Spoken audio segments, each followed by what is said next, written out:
everything goes. Let's go. Everything goes when the homies hate your personal takes. Shakur over tank type of take, it be hurting you to rank. Heated debates about who's better between the birds or the saints. But post games of which Diggs is really worse than the paint. And John, Ian, and Dan on the pod, future icons. Ian screaming go birds and Dan trying to fight John. A Rockets fan with the Saints from Philly with a python. Cross me and the boys step over him like he Tyron. Eagle season end with a bowl and nobody sober. Let the Saints be the chance and Dan on bourbon and Nola. Everything goes. Place your bets with a take the over. Philly niggas wanna see how raid that we gon' make October. At game time, it's game time. Need your picks and can clutch it. Gave my ticket to John, brought me back with a bucket. CP3 on the assist and Kawhi be getting his touches. But I'm watching Brian cooking my ticket and I'm like, fuck it, let Ian tell it. He gon' say that Brian is the GOAT. Coming back from 3-1 and barely had him a coach. MJ don't got these records, so we laughing the most. And I watched it with my own eyes, so now I'm back in the host. I get my locks from Dan and lock it in on fantasy picks. Number one in every league, they can't stand me with this. I'm fleecing the league with every trade, I dismantle it quick. Wave a wire, watching the pod to help me handle the shit. Legendary status, keep watching, we gon' reach that. But reach too far, my rocket shooting, and I gotta teach that. Fill the gap with a hit stick. Think I don't see that Hall of Fame vision switching from B-Dog to the T-Man. On your wrist, John Dane time, and everything froze. Errol Spence washed up then, and everyone knows you can't see. I see 3 when comparing to those, cause every podcast can't handle when everything goes.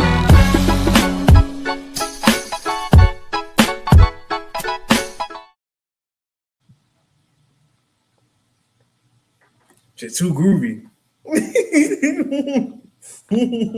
Be days and days closer to seeing if Earl Spence really washed up or not. Yeah, right around the corner. Welcome back to Everything Goes. Today I'm in the studio with my man John.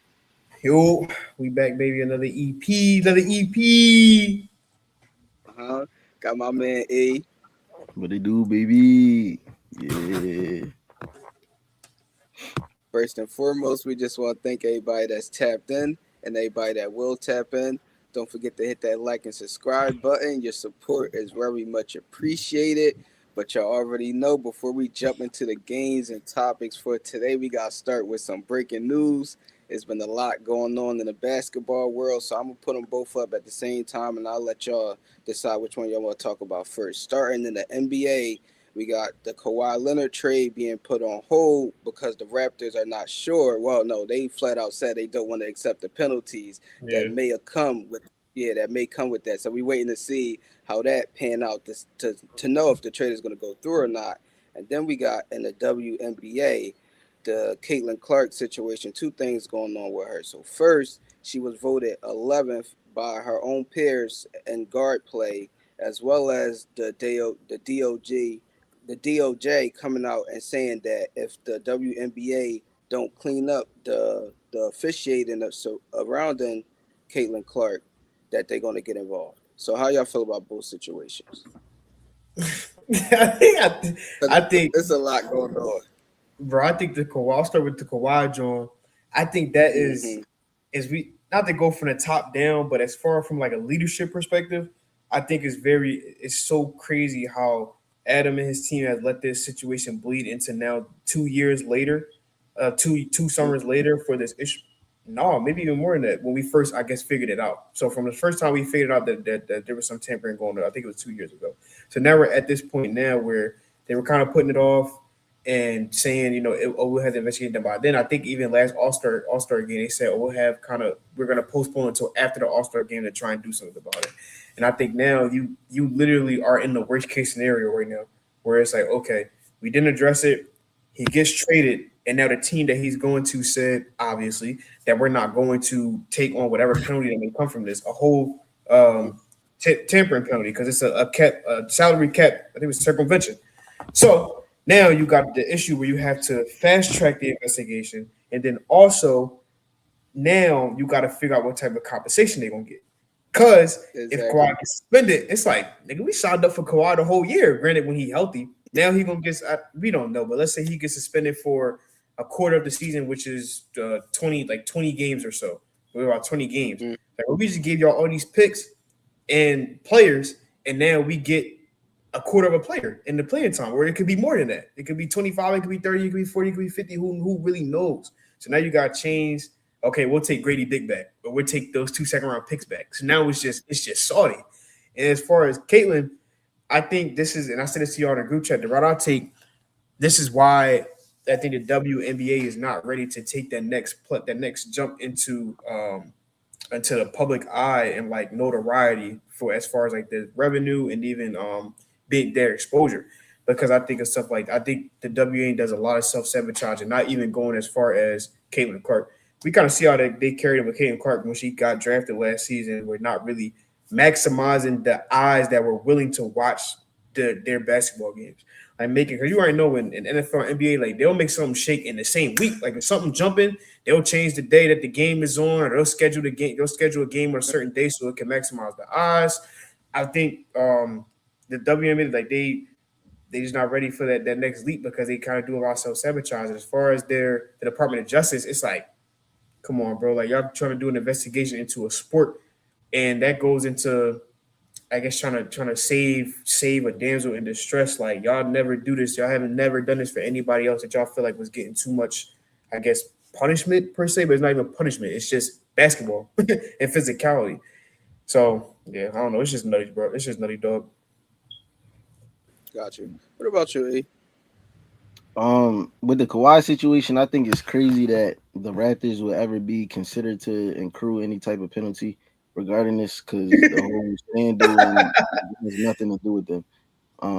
I felt like, when it was introduced to me, I'm thinking that they saying like, well, if y'all gonna suspend Kawhi, then we don't want him. But if Tight. the basis of this conversation or this discussion right now is if they should get penalized for anything regarding a scandal or extra money being paid to Kawhi that they had nothing to do with, I think that's Right. insane. Um, I think if this is a case of like John said, from the top down, just money being mishandled, then the Clippers should take the biggest hit on this. Kawhi played his part, but I think that this is kind of like a mutual mastermind, like finesse, where Kawhi got a bigger hand in it than we think. Obviously, I think it was like 30 mil, so 30 mil is 30 mil, but I think if it was more, finesse behind it and more, intention, then the penalty would be bigger. Um, but hopefully everything works out, because if not, then this everything fall back on Adam Silver. Regardless of who played a hand in what, from an owner perspective or from a team perspective, they only do what you allow. And to allow this to spill over into an off season that's really critical for what the next season of the NBA will look like.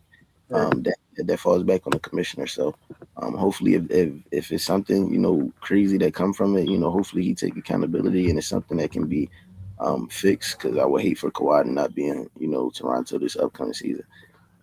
Aside from that, whatever suspensions come with it, good luck to them. We saw what he brought back, brought the Clippers back from this season. So hopefully, if it's 30, 35 games somewhere in there, it's something that he can come back on the back end and still produce and get him a shot to compete in the playoffs. With the Caitlin Clark situation, I think it's a lot of factors that kind of play into the same hand, but also kind of stand alone at the same time. I think that time and time again, the players just show jealousy and a hate for Caitlin Clark, and some of it is, her, nagging back and chirping back as well. But I don't think this is a situation where she's kind of embraced the villain mode. I think it's a situation where y'all continue to pick on her and target her, and she's not happy about being stepped over essentially. I think voting her 11th in the league. I think she is fifth or fourth in the WNBA in scoring and first in assists. She also first in turnovers, but again, she first in assists.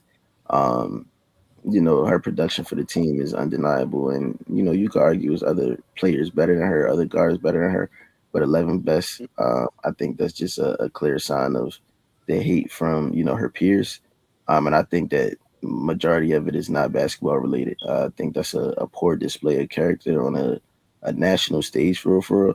And I think that if you think that Caitlin Clark is overrated or she get too much credit for whatever, then utilize this platform and can control what you can control and play basketball.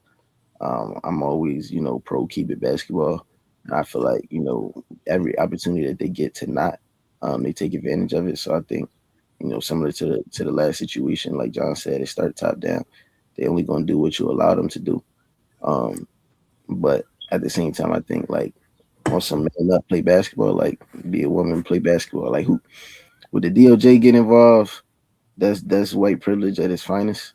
Um, because we can as fans of the sport look back and say, okay, cool, they need to be better with the officiating, and they need to protect their players. But this is a lot of these corporations are private corporations, leagues, independent of government or like all of this is an NBA. It's an association. They got players associations. They got associations for the referees and management and owners and all of those things. So for Department of Justice to feel like they need to be involved in again amplify physicality on a basketball court, whether or not this is fair or not, um, them being involved is just white privilege on display at its finest.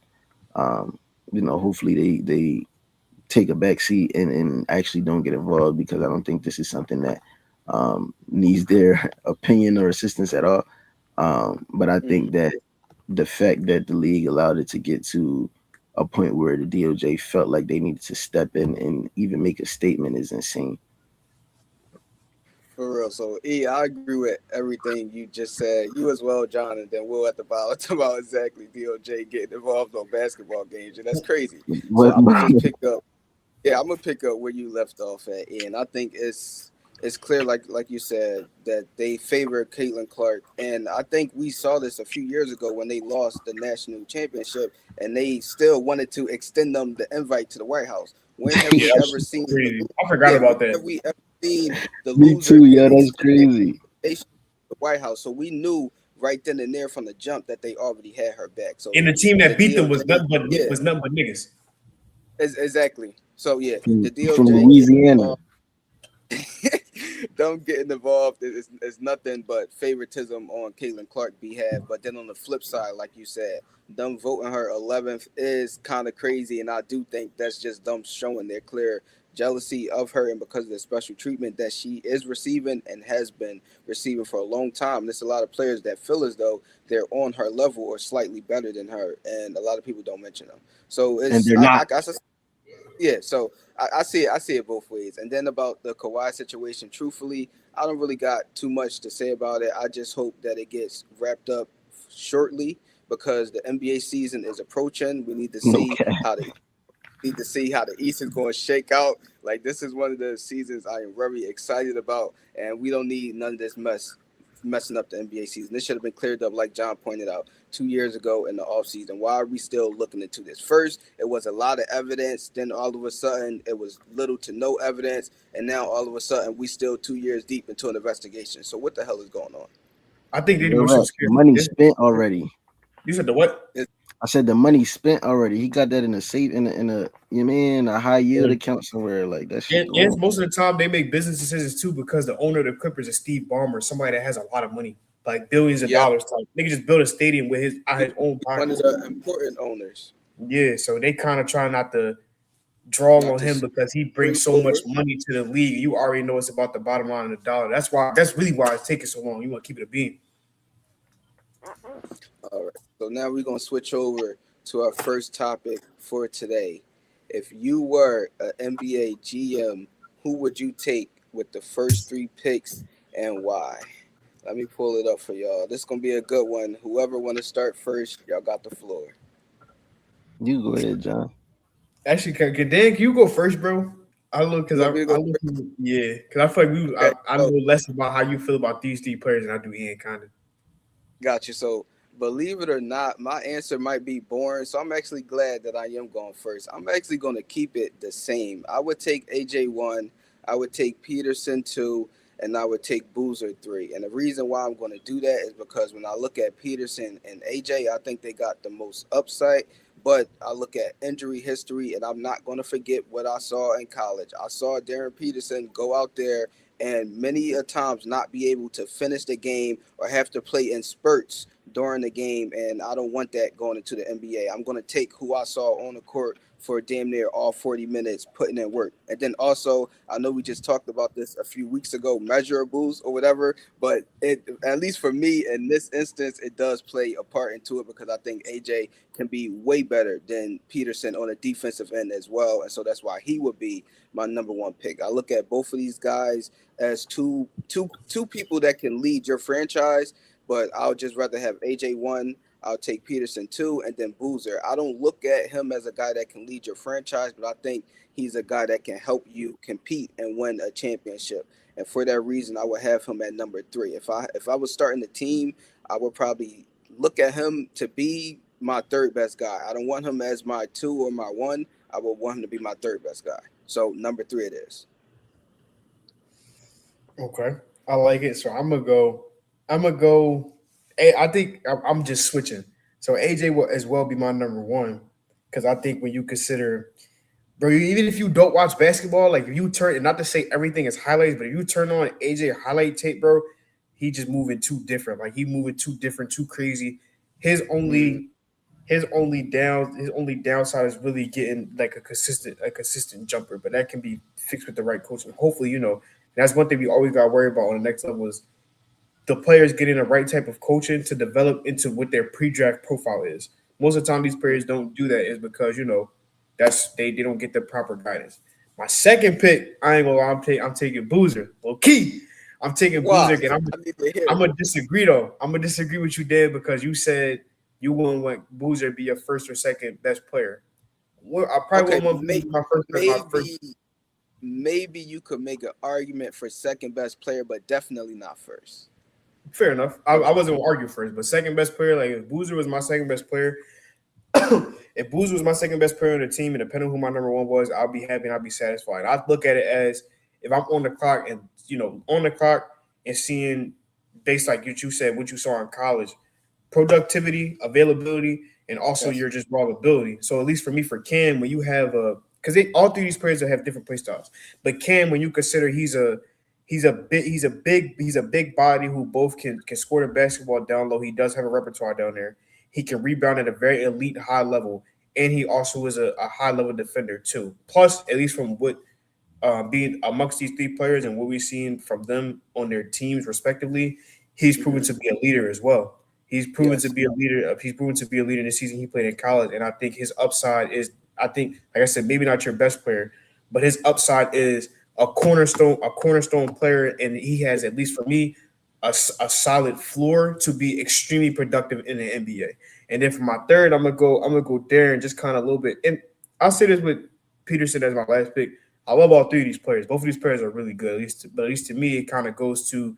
I think the main thing for me is alluding to what you said, Dan, like availability, and also availability. His ability on a basketball court On cannot the be in defensive end, probably. yes Yeah. on a yeah. Can his ability of best work cannot be in question on both ends of the ball. Defensively, not as much, but also I think considering leadership and also availability too, kind of like a issue. But his ability, him being able to play basketball is not really a problem. I would, in my opinion, I would choose Boozer over Darren if I go in that order. But AJ stays my number one. Uh, I'm not mad at that at all, John, because like you said, mindset also plays a role into it. His not AJ Peterson mindset, at least for me, I didn't really like it going into the draft. But go ahead, A. And Darren Sillen, I think could be higher than Boozer's if he's fully unlocked. But I think Boozer's floor is a lot higher than Darren's, in my opinion. Mm-hmm. That's fair. I don't disagree with that statement. AJ is our unanimous one for sure. I think just in the draft he got the most upside, but I think even his floor is solid in the league. I think his floor really depends on his mindset and if he is, that I gotta go be the guy type of person, or if he's willing to adjust to a role and wait his turn. Um, but I think if he can go in and embrace the I'm that guy, but I still gotta wait my turn kind of mindset, then his Mm-hmm. floor rises exponentially. And then I think he'll grow into a guy that we consider like a BI Tatum. I think he has that type of potential. I think he's the best NBA prospect just in terms of build, athleticism. Like you said, motor. Dan, he gonna play 40 minutes and give it everything he got. I think he is under. I think he's underrated as a facilitator. I think he's very much score first. So that's what we see. But I think that he has the ability to draw double teams, and he probably saw the most double teams out of the three in this list. So I'm locking AJ at one. I'm taking Darren Peterson at two. We had a conversation before about him being the best talent in the draft, to the eye test, especially at his size, what he's able to do on all three levels. I think he is also underrated as creator, as a facilitator. I think in that second summer league game, he had 12 assists and like 27. He shot a lot of shots, but he can facilitate. He can run an offense.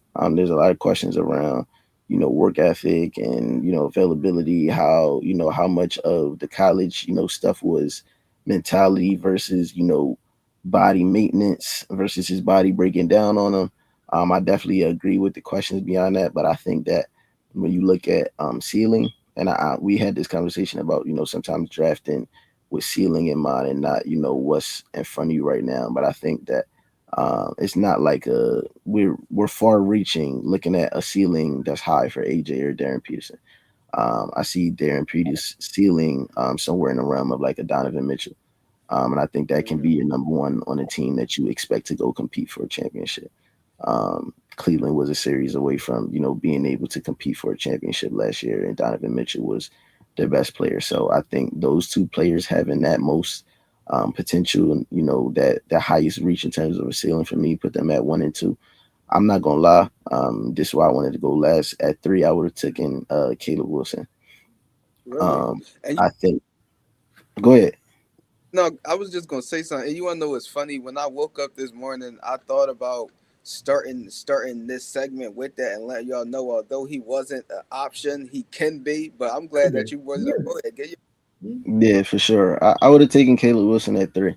Um, Okay. First and foremost, I think he is like damn near an AJ clone. Like they are almost the same player. They play a similar style of basketball. They like to get to that mid range, jump shot, but they're very creative from there. They can pivot, they can move around, they got moves, they can handle the rock. I think AJ is a little bit more sound in some of his movements, but I think they're similar players to that extent. I think Caleb has a similar, ceiling. AJ and Darren are both better shooters than Caleb, but even when you look at numbers, comparing them to Cam, Cam averaged 22 and 10 at Duke, and on a powerhouse team that was nationally ranked for the entire year. And Caleb Wilson averaged 19 and a half and 9.5 at North Carolina. Less talent at that program this year. I think he saw a lot of doubles as well as that number one guy. But I think he was very productive in college. I think again he can score at all three levels. I think he definitely has the most work to do in terms of a jump shot. But I think in terms of the trend of the NBA right now and what you look for ideally in a prospect coming out of college, I think in the last few years we've seen a trend back to, the big and the center that can play with the ball in their hands. But I think outside of that, everybody in the NBA is looking for an athletic wing that can play both sides of the ball. I think Caleb Wilson is absolutely that. I think he's a little bit quicker on his feet, than Cam. In terms of handling the rock and creating for himself, I think he's a little bit more crafty, a better shot creator for himself.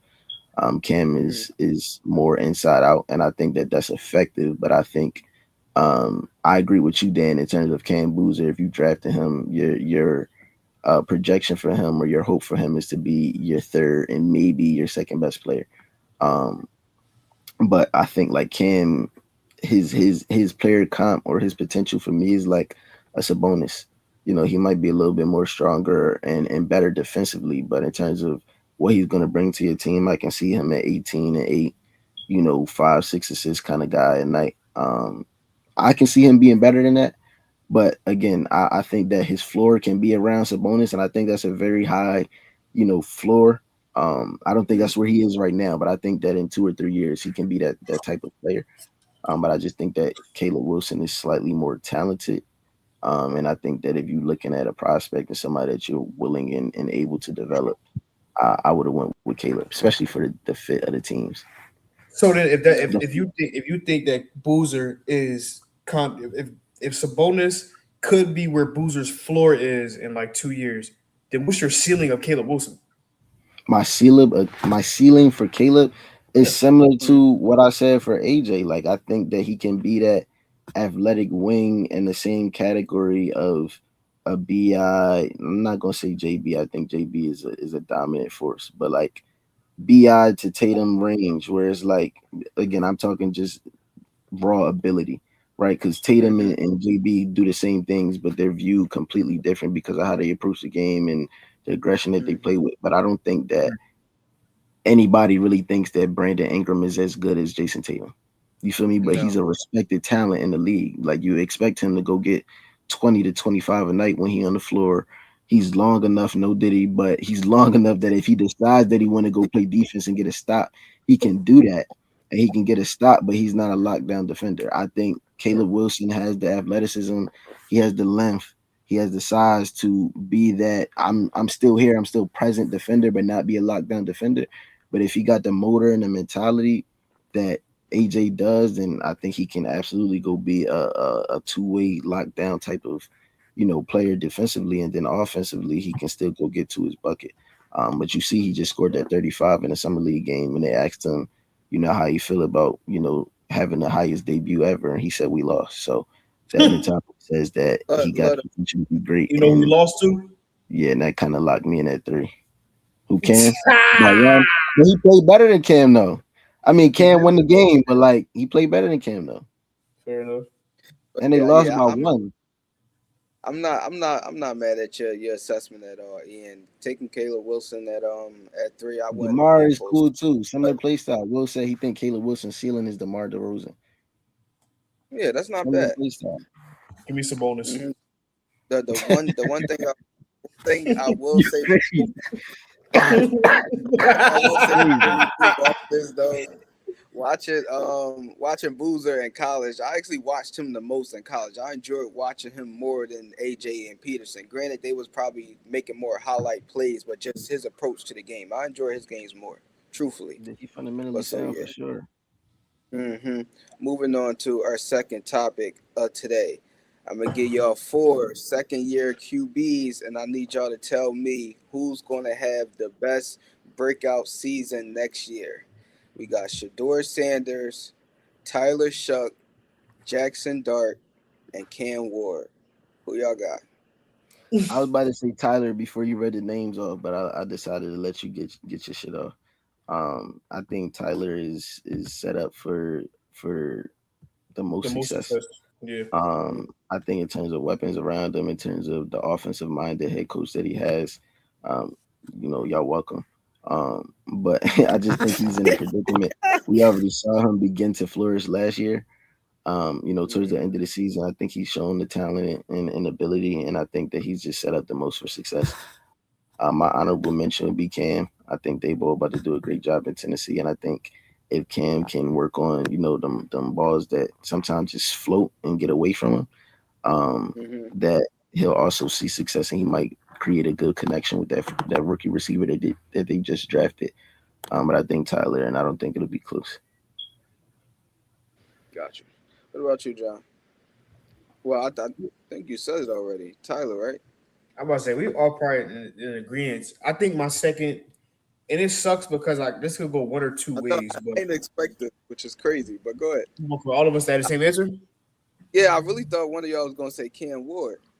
Because like Tyler has to be the answer because he just like everything that Ian said. Because what's around you matters so much, and especially the coach, and that's a part of the reason why, one Shador is not going to start, and two he never reason really start. Bro, Well, he might not start, even if he they does got my start, man Deshaun Cosby back in the bro. building. Like, and if he wants Sure, to God, start, look at what he has around him. He has Junkins, and then for receivers, he got bum ass Jerry Judy, and nobody know. And then his coach is Todd Monken, who was the Ravens offensive coordinator. But I mean, if you want to be honest, their offense was productive because of who their quarterback was, but it wasn't like no, we wasn't looking at the Ravens like, oh my God, he's an offensive Mhm. guru type. But my second answer behind him would have been, and that's what I'm saying, it can one or two ways, and it sucks because his whole team is not healthy. But Jackson Dart, I feel like second has the most. I don't want to say.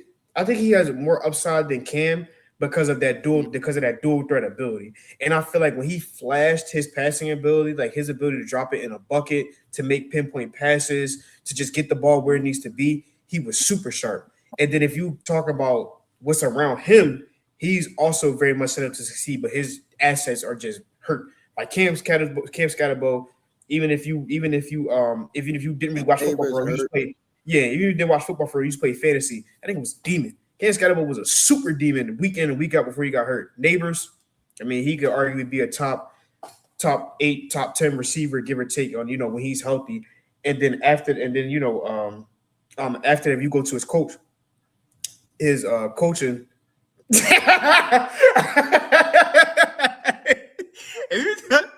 he got he's gonna have a new system with bringing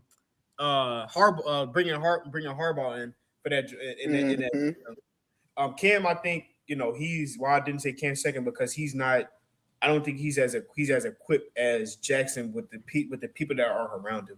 Because even if you consider who would be throwing to, who have Wanda Robinson, Carnell Tate, and also and Gunnar Helm, but those are also like okay. And then his running backs are Tony Pollard, who is now I think like 32. So now at this point, he's kind of on the decline as far as a running back. And then after him, they got the boy they drafted last year. I always forget his name though. And then his coaching, I forgot the name of his coach, but he's not nobody to be hype about. So yeah, I think consistent has to be Chuck though. Honestly, he should ball out next year. No funny. Got you. John, you should have saw Ian's face when you said Jackson Dart. Ian got upset. But you know what? But we Malik way about to fall off. He talking about Jackson Dart, but then he gave all I the say, technicalities. I hear you. I say because everybody hurt. Like everybody was hurt. I definitely was. I might have been. I would have considered for number one. But no, that's cool. Yeah, but I'm surprised we are unanimous on this. You already know I'm taking Tyler Shuck. Definitely we're gonna get into it. We're gonna do a deep dive, obviously, when we have our Saints and Eagles EP. But I think we are setting him up for success. And if he don't succeed this year, it is strictly gonna be because of him. It's not Yeah. gonna be because it's not going to be because the offensive line. It's not going to be because the weapons. It's not going to be because the defense. It's either going to be you're not ready or the team is hurt. That's the only way you're not going to succeed next year. So definitely Tyler Shuck. I think I love the way we went through the offseason. Like I said, we're going to have a deep dive into it in a future EP. But I don't think it's no way he have a decline next year. I just don't see it. Yeah, y'all got anything to add before we move on to the No, next the Demar, last topic? that thing, man, that man Will just hopped on my phone snapping. He said, "He told you gonna get some bonus on Demar. Nigga, get on my phone, bro." Yo, Will, you the man, bro. Oh man. But before we switch over to our last topic for today, I just want to thank everybody that still tapped in. Salute to y'all. We appreciate y'all, and we're gonna keep it rocking and rolling. So the last topic we got for today, we got a couple point guards that's coming off either injuries or a disappointing season. And so I'm gonna give y'all the names of the point guards, and I need y'all to tell me who's gonna have the best bounce back season next year. First point guard is Trey Young, Halliburton, John Morant, or Fred VanVleet. Who y'all got? you talking I'm about gonna go injury ahead. or You go disappointing first. season? All Yeah, these go ahead. You seasons go was first, Drake. disappointing because they was injured. Well, no, But yeah, John wasn't really hurt for real. For real, they didn't want to play that man. yeah, he was just in Memphis on punishment. Yeah. But no, I think Trey had the best year next year. Similar to kind of what I just said about Tyler, I just think he in the best situation. I think he Mm-hmm. kind of getting handed the keys in Washington, to drive the boat and run the ship. I think he'll do that. I think he also, he always had a chip on his shoulder, but I think the constant years of 25 plus 27 and 10 and getting the all-star snubbed or all NBA, he feel like it's disrespect, and I feel like it's definitely a chip on his shoulder because of that. And I Mm-hmm. just think, to be honest, amongst the other three guards that you named, I just think he's levels above them all, honestly. Okay, I'm not mad No, at that. I'm not mad at that either. I go because I kind of looked at bounce back a little different. Granted, all these players got hurt, but I would go Even though he's going to a team that he's probably not going to be handed the keys immediately. I would go Ja Mhm. because I feel like being in Portland will allow him to be focused. Now, the only downside with that is the people that are around him. You know, he'll have Trey on the other to kind of compare. Trey will also have some pieces, but like Ian just said, he'll be handed the keys. But over there with Washington, you know, he'll be next to AJ, next to the Bull Bub, AD if he's healthy, etc. Ja is also the Alex, same. He'll be yeah, Alex Sarr. Jaws is safe. He'll be next to Dame, Denny, a couple Drew, a couple other point guards as well. But I think with him being focused, he'll have the biggest splash because he'll get back one. Because I think Trey will come back and kind of be business as usual, low key. He might not be his numbers might not be as high with the points like 27-11, but he'll be maybe 23 mhm. and 10 type. But I think with Ja, considering that the last time we saw him play, considering he was also hurt, like Ian said on punishment, he just didn't look the same. And I think that's a part of a part of him being not focused in Memphis. So going to Portland and being in a new team, being in a new system, he'll definitely be allowed to ball out. He'll be allowed to ball out and do his thing. I think he'll be able to get back to being in consideration. He probably tarnished and damaged this, but at one point in time he was being considered to be face of the league type because he just had so much motion because he just has so much motion. So I think going into Portland, he'll get back to kind of that, not that level, but kind of that stature where you one of them bulls in the league as far as numbers, and also every other night he putting somebody in the rim or he doing something crazy type. So I probably go with Ja. Yo, Dan, you So about to say you agree? yes, absolutely. I'm going with John. I like John for this one for sure, for sure. But Wait, before I jump, real quick, did I uh, just say I'm not choosing Trey because I think as far as that's why I said I looked at bounce back a little different. I'm not choosing Trey because I think when Trey comes back, assuming he's fully recovered from his injury, he'll kind of just mhm. go back to like business as usual, and his numbers might even dip a little bit because he'll be around more people. Ja, as far as bounce back, it's like man, real bounce back, getting back to the vibes how it was before. Hopefully, we could be Go wrong. Who ahead, knows? Dan. I got a rebuttal when you done, Dan. Go ahead. But so yeah, I agree with John. Before I get my point though, real quick, at least for me, Holly and Fred was disqualified from the rip because I look at them as really coming back from serious injuries. When I'm looking at Trey and Ja, one, I don't think Trey is hurt. Trey haven't been hurt for a while. I don't know if y'all saw the reports that the Wizards asked him to continue to sit out so that they could guarantee the number one pick and that they was going to take care of him in the offseason with his contract, which they did. I do believe that to be true. And the same thing with Ja. Yes, he did get hurt, but I just felt as though Memphis got tired of him, and whether he came back healthy or not, they didn't want to play that man. So with that being said, I really do believe that them two have the most to prove next year, but I just don't think Trey pieces is comparable to Ja pieces. I'm looking at team success and then also the numbers that they're going to put up. If Trey Young come back next year and he's putting up what 24, 25, and 10 assists, but the Wizards are playing losing basketball. Are we really going to be like, oh my God, this is a bounce back year for Trey? No, because we're used to seeing him do that in Atlanta. Not saying that I don't. Well, first, I don't think AD is going to be healthy enough and be on the floor consistently to help them win games. We don't know what AJ is going to be, but even if he come in and he's hooping like the three rookies last year, like VJ Edgecombe or Conka Nickel, how many more games are they going to win? Not a lot. But when I'm looking at Portland, that was just the eighth seed last year. We got Dame coming back healthy. Ja's down there. Denny is down there. They got their center. Hopefully, their center can stay healthy. And I like their chances. I think they can improve up the rankings. And then Ja last year, he only put up, 19, 3, and 8. I think we can easily see Ja get back to 23, 24, probably 4 or 5 rebounds. It probably won't be 8 assists because he's going to have Dame out there with him. But 6 assists, that's fine. And playing So, winning basketball. I think in theory, the ability to play winning basketball is higher in Portland just because they was in the playoffs last year and Washington wasn't, right.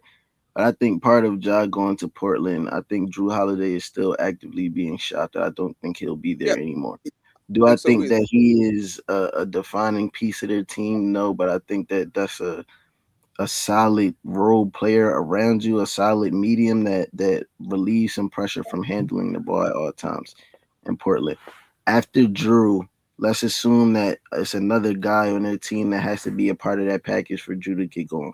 So whether that's Scoot or is Jeremy Grant gone already, right? He already No, gone. he's still Oh, he's still there? okay. I'll look it I up. thought I thought so. I thought he was still I there. I thought he was thought they part of was the trying to package, put but him even together. even if he not, okay, yeah. So even if he not, even so one of these guys are going to be part of that package deal. He in So you Memphis. got he in Memphis. Okay. Okay, cool. So he going already. I don't know who Memphis got. I mean, who Portland got on their bench. Scoot, Robert Williams. I don't know who else is playing basketball in Portland right now. So we looking at just a start lineup. You said Denny. You got Ja, Dame, the big, like Rob, Dylan, whatever his name is, and then whoever they're gonna have play the four. Oh, Shaden Sharp. Mhm. So Shaden Sharp is playing the Mhm. four. That's a solid team, but we just had the conversation about Portland not shopping or not getting JB because JB don't want to come there and play second fiddle to Denny. So Denny is clearly the number one. Shaden Sharp Mhm. is I don't think he's going to just hand the keys to Ja now. Granted, he's a point guard, so keys will be in his hand in some facet. But I told y'all 2-3 years ago before he was all caught up with the crime and the guns and all of that, I told y'all that it was time for us to have a conversation about Ja then. So Yeah. whether or not he was seriously injured to the point of his basketball ability being affected or completely compromised, I still don't think that, like, again, I think Ja and Ant separated themselves. I don't think that Ja can climb to the level that Ant is at right now. I think Ant can come out and give us 28, 29 a night, not effortlessly, but I think that can be natural to him and the flow of a game, and he do it efficiently at this point in time. I don't Mhm. think Ja, like you just said, he can easily go from 19 to 24. I don't think that jump to 24 a game, especially with this lineup and the shots that they're gonna have to take, will be easy for Ja. So I think that at that point, if we Wait, saying, you think you saying you don't think he's gonna get easy shots, or you don't think he's gonna get enough opportunities? I'm saying I don't think that he's gonna be on the ball like, yeah, bro, Ja, go shoot 20 shots a night. Like I don't think that that's going to, like, yeah, he's going to have opportunities or looks, but Ja's not a knockdown shooter. So I don't think that Denny or Shaden Sharp creating looks for him, open looks, will allow Ja to shoot threes at a much higher clip. I think Ja is still an inside out type of player. And I think that your points going from 19, where you was the guy, maybe you was a little bit, more double teamed and a little bit more of the focal point in terms of a game plan. But if you was scoring 19 and not really in the flow of basketball the last time you was the guy, how do you now go to between 2 and 4 and now you averaging 24? So I'm confused as Oh, to where we getting. When did he average 19? The last because the this last time we played basketball, because Ja was a yes, 25 to 27 this player. this past season where he barely played and he was hurt. That's where he was Yeah, at. he played like But 25 games yes, last year or whatever. He averaged 19. but Oh, before And then that, I think the you're season before that, he was at like 21 or 22. and before that he was at 24, and then he averaged as much as 27. So we've seen him average these numbers when he was before, and healthy then and focused in his prime. yes, and then I'm also But looking at y'all, it like I what don't we know if considering you to be remember. prime was like year 3 for Ja. He only No, in year I'm, 7 or okay, 8 my bad. now. So it was I like, didn't mean to say prime. I mean just focus and not in trouble, not That's hurt. yes, I that's can fine, hear that. but But I also think, he like, I but think you now got to consider the team that he was on, the pieces around him, the yeah, complementary, the Western Conference at that time and period. I don't think that I, Ja is, yeah, I bro, you focus and you healthy and now you average think 27. matters, bro. And the reason why I don't is because when I'm looking at him in this Portland squad, I think he's going to get the second most shot attempts night in and night out. And there probably will be nights where Dame get more shot attempts than him, and Dame has the second most shot attempts. But consistently, I think he's going to average the second most shot attempts on the team. I I agree. think That's why I feel the way I feel about it. I think Ja is a point guard, and I think that he'll be like the whole reason why why you didn't want to put Dame on this is because you're assuming, which I can agree, that they're going to give Ja the ball to run the offense, which I can see that happening because I think he's a more natural distributor. But I also think Dame is a better scorer, even coming off the injury that he's coming off of. I think Denny Hmm. is a better scorer, and I think Shaden Sharp is the same type No, of player, but he's 4 inches taller in terms I'm of not his hearing. attack and approach. So I don't think again, y'all saying if that's the case, then okay, cool. He got the potential to go get that. But I don't think Ja's about to go to Portland and shoot 18 to 20 shots a night. I don't think that's So happening. what you think he gonna average next year? A What like his numbers across the point board? No, just I this think point he, wise. I don't care I about think he'll rebounds. average anywhere between 17 and 21 next year. I think that's what his role on that Portland team will be, and I don't even think it'll necessarily be efficient because that's I how think much faith I don't have in Ja the player. I'm not mad at that, but I think he's gonna average anywhere from 20 to 23. I'd be shocked to see him average 23 or more next year, honestly. I would. But also to your point before all of that about you just thinking that the Wizards don't got pieces. I think even if Anthony Davis is not like, even if he has an Anthony Davis type of season and he in and out the lineup, I think when he'll play, he'll be able to produce. We saw Alex Sarr take a jump last year. AJ hasn't, stepped on the court as a professional, NBA player in a road game yet, but I think that he'll produce as well. I think he has the potential to make that immediate impact, and I think that he'll have, again, because of his play style and what he brings to the NBA, in terms of upside, athleticism, and stuff like that. I think he'll have the opportunity to make an immediate impact on top of those guys on the bench that are stepping up, willing to, not willing, but ready to take that next leap in the game. The Trey Johnsons of the world, Chris Middleton is back. I think he'll mentor AJ and help him approach the game as well. I think being in the Eastern Conference, the Wizards got a chance to be a play-in type of team, and I don't think Portland would be any better than, huh? You Are don't we think talking so? about the same piece that just made all these trades this offseason? Yes, I'm talking about that East. And then the Wizards, I don't know. Yes. You think they're gonna be a playoff team or not even in the play-in? Then I don't think they're gonna be in the play-in. Below the play-in? I think the Wizards will probably be the 11th to 12th seed at max, the 10th seed, and In the lose East? in the first game of the play-in. Yes. Oh, Yes. sorry. That's kind of crazy. Okay, hold on. Let's The just East run down the ass. East real quick. Hold on. You got the defending champs. You got the Knicks, right? They're not going to be better than the Knicks. I can tell you that right now. They're not going to be better than the Cavs, whether the Cavs get LeBron or not. I can tell you that right now. Not going to be better than the Sixers. I don't think so. Boston with JT coming back, I don't think they're going to be better than Boston. Now, granted, the Heat do still got to fill out their roster, but it's Giannis and Bam on the roster. That's cool. better than anything Heat. they got over there. We got to keep in mind Tyrese Halliburton is coming back from injury. No, we don't. No, we don't. Next. No, we don't. Next. Because even bro, even when they Halliburton, Pascal, and Zubac. Yeah, bro. Even when they made the chip, bro, they was like the 7th, 8th seed. Hold on. You acting like Zubac and Pascal was scrubs. You acting like they 2 or 3 that you like, yeah, bro, our future is bright. Yeah, that was it. We can put an asterisk that made Tyler easy to do in that playoff run. They going now. We can put an asterisk on that, bro. John, what you say? We gonna put an asterisk on that? No, we're not. We skipping that. They get an X. No, they don't get an asterisk. They get an X. Go ahead. What's next? We have 5. Yeah, 5. Okay, did I say the Raptors yet with Kawhi? No, you didn't. No. Okay, so Raptors with Kawhi. That's 6. The Pistons with Cade. Okay, that's 7. That's 7. Let me see who else we got over there on the Nobody. East. Don't say the Hornets. You got the Hawks. Gonna lock them in at the 8th seed? You got the Hawks. The Hornets just traded whoever. Okay, hold on. I definitely do think the Hawks are going to be better. Yes, the Hawks are going to be better than them. Okay, that's 8. Okay, let's count. Let's say we count that. That 9 and 10 is nobody you can confidently say that's left that they're going to be that much better than the Wizards. There's no way because you have the Bulls, the Nets. That 9 is Holly and Zubac, and they're going to be the 10th seed.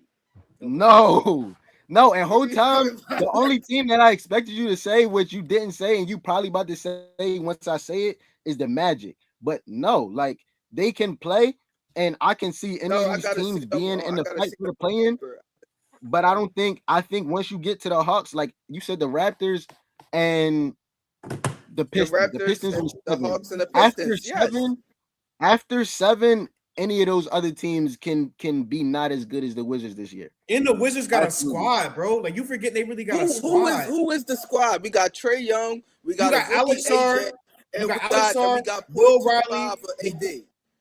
Bro, they got Will Riley. Cut it out, John. Bob Carrington, Trey Johnson, okay, AD. I'll give you Bub. I'll give you Trey Johnson. Yes, I'll give you. And the other young boy that played just like Bub, that played defense. His name like Bilal something like. Killabali. They got granted. I'm not going to say Cam still over there. Defense like said, he's not getting no buckets. Right, but you have Trey Young to get You don't buckets need now. buckets. And you got AJ. AJ's gonna come in and do what damn near what Cooper Flag did last year. 18. That's 18. I really wanted to say that, but I wasn't trying to draw because No, Cooper he is. was He really amazing. is.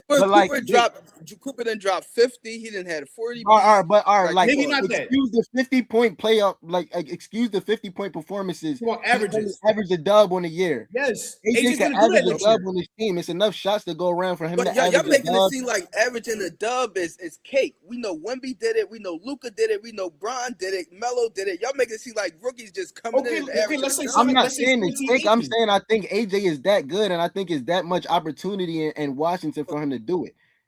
But I think if he win average 15, that's okay. I wouldn't be surprised. But I think that there's enough pieces that he got the floor, he got the platform to go get that dub if he can do that. And if he don't, it's still enough complementary pieces that AJ and Trey being there takes weight off of their shoulders for them to thrive in the role that they need to be in, as opposed to the weight being on Bub and Trey Johnson's like shoulders to go get a dub. And Gotcha. So he not that nice. He's not that nice. But DeAndre Ayton is over there. He gives you something. I know y'all forgot.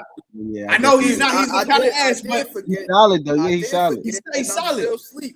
I'm still sleep on DA. So I'm sleep too, but he can be productive. But you not sleep on Zubac and Pascal? No, I'm not sleep on the big Zoo. You mean? But so you said play-in team, and John, what you said, play-in team as well? But they're a playing team. That's anywhere from 7 to 10. It's not 9 teams, 10 teams better than the Wizards in the East, bro. I'm sorry. It's not. I'm not there. Yeah, they're not. I think, let me flip to the other side of my Google search, right? Look, let's go to the Western Conference, Dan, because you talking about Portland. They was 7 last year. Yes. Thunder, Spurs, Nuggets, Rockets, Timberwolves. I expect all to be higher than Portland. Yes. That's 5. The only one that was in there that in theory I would hear you argue that they not going to be there. And I will argue that. Yes. And then after that is who? We have the Suns in there. Think the Lakers. I think the Lakers will finish higher. I think the Lakers will still finish higher than the Warriors. Like, stop. That's 5 teams. Eh? I'm counting the Lakers. I don't know how John feels, but I'm counting the Lakers. Over who? Over Portland? Yeah. No. Yeah, I'm counting the Lakers. I'm sorry. I'm not. So we got 6. We got 5, Phoenix, maybe 6. All right, Phoenix, 5 with an asterisk. They're gonna be better than Phoenix. Phoenix. I think Phoenix and probably Dallas and maybe the Jazz, the only teams that you can argue. And I think that's fair to say that they'll be better than them. But let's say that puts Portland around the 6 to 8 range. That's better than it. Go ahead. That's better than a 9 or 10 seed. But I'm saying if you're not the 6th seed, then you still in the play-in too. If Portland and Washington are both in the play-in, or if Washington is in the play-in and they get a 7 or 8 seed and Portland is 5 or 6 and Trey averaged 2-3 more points than Ja, then I'm like Trey had a better season. Okay. Now if they not in the play-in, then that's fair. Whatever Ja do is cool. But I still think, and this is the last thing I'll say, I think Dame is about to have a better season in Portland than Ja anyway, but we could talk about that another day. Please. Definitely another day. Y'all got anything else y'all want to say before we wrap it up? No, bro, I'm done. You just kind of cooked me saying they're not gonna be a playing team though. That's kind of you know, we can talk about it when the show ends. We'll catch y'all. Hold on, what will say before we log out for the day? No, he's talking about DeAndre Jordan. I'm crying. No, we talking about DeAndre Ayton, but no, it still applies. So I'm gonna put it up there. DA is ASS, and we'll catch y'all in the next. Go ahead, yo.